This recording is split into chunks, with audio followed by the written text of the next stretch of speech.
Uma reportagem do portal G1 informa que a Presidência da República contratou sem licitação uma empresa cujo dono se disse sócio oculto do site Terça Livre. O contrato, que foi publicado no Diário Oficial da União hoje, determina o pagamento de R$ 359.502 por serviços técnicos de manutenção. O acordo foi feito sem concorrência com outras empresas com base no artigo da Lei de Licitação sobre Inviabilidade de Competição. A justificativa é aplicada na compra de serviços de natureza singular, produtos exclusivos ou contratações no setor artístico. Segundo o extrato de inexigibilidade de licitação publicado no Diário Oficial, a contratação é imprescindível para a continuidade das atividades integradas entre governo e sociedade civil. De acordo com a Receita Federal, o sócio administrador da empresa contratada é Bruno Ricardo Costa Aires. Ele foi ouvido pela Polícia Federal em outubro do ano passado no inquérito que investigou a organização e o financiamento de atos contra o Congresso Nacional e o Supremo Tribunal Federal. Em depoimento, Aires afirmou ser sócio oculto da empresa Terça Livre, responsável pelo site e também pelo canal do YouTube. O canal do YouTube, aliás, foi retirado do ar. Ao tentar acessar a página, a mensagem "página indisponível" aparece. Lamentamos o transtorno. Tente pesquisar algo diferente. Essa é a mensagem que é exibida quando uma pessoa tenta acessar o canal do YouTube do Terça Livre. Diogo Schelp. Bom, primeiro vamos recapitular essa história aí da contratação, né? A empresa contratada sem licitação por um valor acima de R$ 300 mil, que pertence a Bruno Ricardo Costa Aires, que em depoimento à Polícia Federal disse que é sócio oculto de um site pró-governo. Contrato sem licitação sendo sempre uma grande oportunidade para favorecer amigos ou esquemas de corrupção, né? Principalmente quando a justificativa de que se tratam de serviços sem concorrência é bastante duvidosa nesse caso. Por exemplo, existe só uma empresa capaz de fazer o serviço de manutenção técnica de uma plataforma online do governo? Duvido muito. Então, para dizer o óbvio, essa contratação precisa ser investigada a fundo. A partir disso, quero lembrar que todo governo sonha em ter apenas mídia a favor, para usar uma expressão que o próprio presidente Bolsonaro já usou. Então, Bolsonaro sonha com uma mídia a favor, assim como os governos do PT sonhavam com uma mídia a favor. A imprensa profissional, independente, incomoda, porque se dedica a escarafunchar e apontar problemas na gestão do poder público, na gestão daquilo que é feito com o dinheiro dos pagadores de impostos. O Constantino, outro dia eu falei em contribuintes, ele falou em pagadores de impostos. Está certo, tem que usar a palavra pagadores de impostos mesmo. Então, essa é uma das funções da imprensa. É por isso que quem está no poder se incomoda com a imprensa e aqueles que defendem o governo a qualquer custo também se incomodam com isso. Porque eles preferem que não haja ninguém observando o que fazem nos bastidores. Como um governo pode fazer para apoiar a mídia a favor?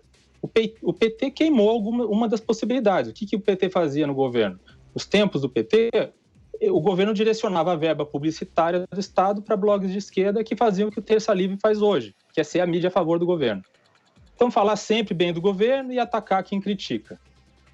Um exemplo, na época do PT, eram os blogs do Luiz Nassif, ou o blog do Paulo Henrique Amorim, que ganhavam proporcionalmente mais em verbas publicitárias e em relação à audiência que tinham do que veículos de imprensa que tinham uma audiência muito maior. Então, se você fizesse a conta lá de quanto custava cada clique, né, proporcionalmente do investimento feito pelo governo em publicidade naqueles sites, veria que era muito mais caro por clique nesses blogs, que eram blogs que só falavam bem.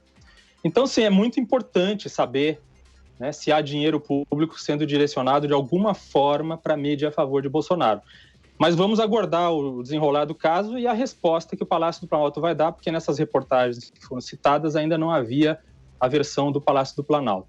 Sobre a retirada do ar do site do YouTube, essa é uma grande discussão sobre liberdade de expressão que acontece aqui no Brasil e também no exterior. A gente lembra do caso do ex-presidente Donald Trump, que teve a conta no Twitter bloqueada. Então, o que acontece é que a empresa é privada e quando nós, usuários, né, entramos e concordamos com as condições para entrar no serviço, nós damos à empresa o direito dela mediar e decidir o que pode ou não colocar em termos de conteúdo. A princípio, eu sou contra esse tipo de retirada de conteúdo. Acho que deve valer a liberdade de expressão quando se tratam de questões políticas, a não ser que tenham sido cometidas falhas graves, como incitação à violência, ao suicídio, né? Quanto às teorias conspiratórias, tem aos montes no YouTube, não é só no site de Terça Livre que isso acontece.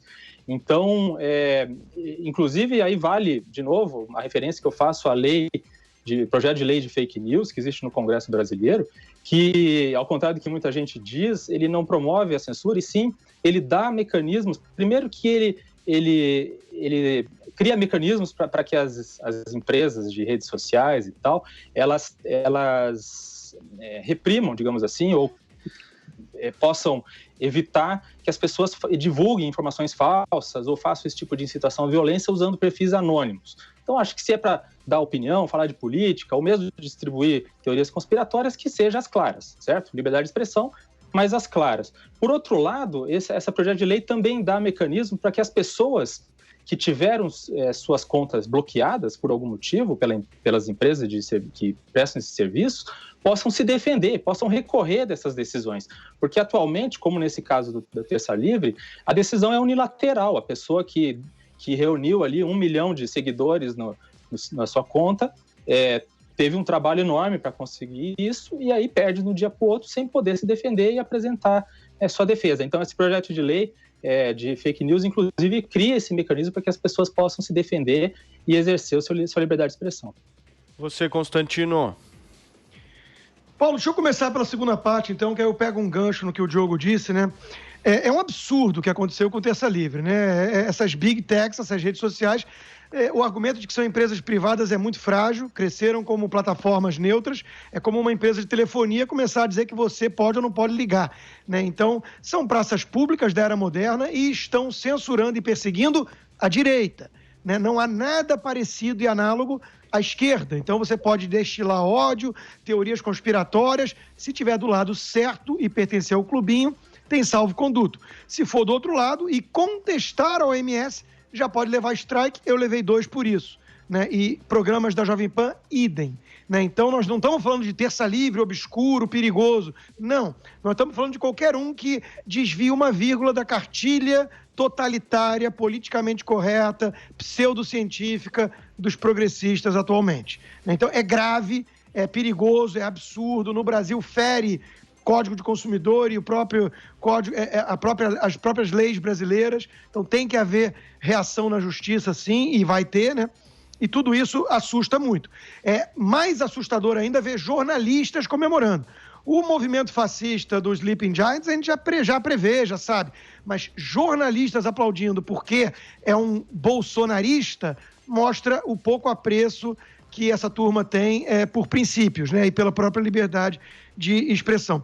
O Diogo citou se for um caso de incitação a suicídio ou violência. Concordo, aí começa a ser grave, muito mais sério do que o vago discurso de ódio, que é qualquer coisa que eles não gostem. Mas eu me lembro bem de quem incitou suicídio recentemente. Foi o Ricardo Noblat, um dos jornalistas respeitados no país, da Veja e tudo mais. Ele incitou o suicídio do próprio presidente da República. Eu me lembro de outro que desejou a morte do presidente da República, falando que ia ser bom para o país, para o mundo, né? Foi o Hélio Schwartzman, da Folha de São Paulo. Então, esses são os verdadeiros gabinetes do ódio. Esses são os que destilam ódio por aí. Mas é o ódio do bem, porque pertencem à patota do selo azul, ao clubinho corporativista de jornalistas, né? O Alan dos Santos não, o Oswaldo Eustáquio não, foi diagnosticado com paraplegia e ninguém liga, né? Um preso arbitrário do Supremo Tribunal Federal, sob a custódia do Estado, mas ninguém fala, né? Porque aí não interessa. Então, tudo isso está chamando muita atenção das pessoas. Agora vamos para o caso em si da compra, né? Que já é uma notícia pelo valor, quando você olha 300 e poucos mil, você fala, já tem cheiro de perseguição, né? Imagina se fizessem esse tipo de escrutínio na época do PT com cada coisa, né? Com cada conta de governo de 300 mil reais. Olha, não ia ter aquele selfie lá de um bando de jornalista com a Dilma Rousseff, as tietes.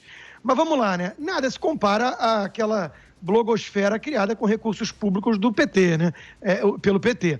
Agora, mesmo assim, eu acho que tem que ter escrutínio. Eu sou contra, né? Eu sou contra. A Lei 8666 de licitação não garante lisura, não garante, né? tantas coisas aconteceram já nesse país de esquemas enormes usando a licitação, porque tem justamente um esquema. Mas eu concordo que tem que averiguar. Eu não gosto muito de critérios arbitrários, vagos, de uso de recurso público para meios de comunicação, uma coisa que tem que ter algum cuidado, né? Mas eu quero lembrar aqui que está na Revista Oeste hoje, né, que o governo de São Paulo, do João Dória, destinou 100 milhões de reais para a Fundação Padre Anchieta, que, por sua vez, é a que banca a TV Cultura. A TV Cultura, que tem aquele programa semanal, né, Roda Viva, em que só convida gente para atacar o governo federal e que poupa críticas ao governo estadual, que é o que mais vem merecendo, né? E em termos de popularidade, a gente está vendo aí o resultado. Então, assim, o duplo padrão da mídia é o que mais chama atenção nessa história. Né? 100 milhões para TV Cultura, que poupa o governador João Dória, que vive atacando o presidente da República, ninguém se espanta. 300 mil reais para um serviço que a gente nem sabe se foi prestado ou não, tem que investigar, né? Mas para um terça livre, isso aí é um escândalo. E eu quero só lembrar também, para fechar, que o Alan dos Santos criticou muito o governo algumas vezes. Criticou quando apontou Augusto Aras para o PGR, criticou quando apontou Cássio Nunes para o Supremo Tribunal Federal, de uma forma que eu jamais vi alguns ali da TV Cultura criticarem, por exemplo, o governador João Dória. Muito bem. Diogo, você quer fazer mais algum comentário? Pode seguir, Paulo. Perfeito. Gente, a Jovem Pan está sempre atenta aos desafios e às necessidades do Brasil. Nos posicionamos em momentos decisivos e, por isso, novamente, nos colocamos em defesa das reformas e dos projetos fundamentais para o desenvolvimento do país. Convidamos empresários, lideranças e autoridades para agir sempre juntos em prol do futuro da nação. Vamos ouvir, então, o depoimento de Humberto Casagrande, CEO do CIEE. O Brasil não pode mais esperar. A recuperação da economia brasileira no último trimestre do ano passado foi o que os economistas chamam de voo de galinha, ou seja, impulsionada por fatores contingenciais, a economia melhora e depois volta a piorar. Para que a economia brasileira cresça efetivamente em bases sustentáveis, são necessárias que façamos as reformas, as tão propaladas reformas. Reforma administrativa, reforma política, reforma tributária. Sem essas reformas, não haverá consistência no crescimento da economia brasileira. E nós precisamos crescer para tirar esse exército de jovens do desemprego, crescer para melhorar a relação dívida-PIB, crescer para gerar empregos, crescer para melhorar o IDH das cidades brasileiras. O crescimento é imperativo. É necessário que haja um grande acordo e que os poderes executivo, legislativo e judiciário deixem de ser um fim em si mesmo e procurem se entender, fazendo com que as reformas venham rapidamente, porque o Brasil está precisando muito de crescimento e muito dessas reformas. O Brasil não pode mais esperar.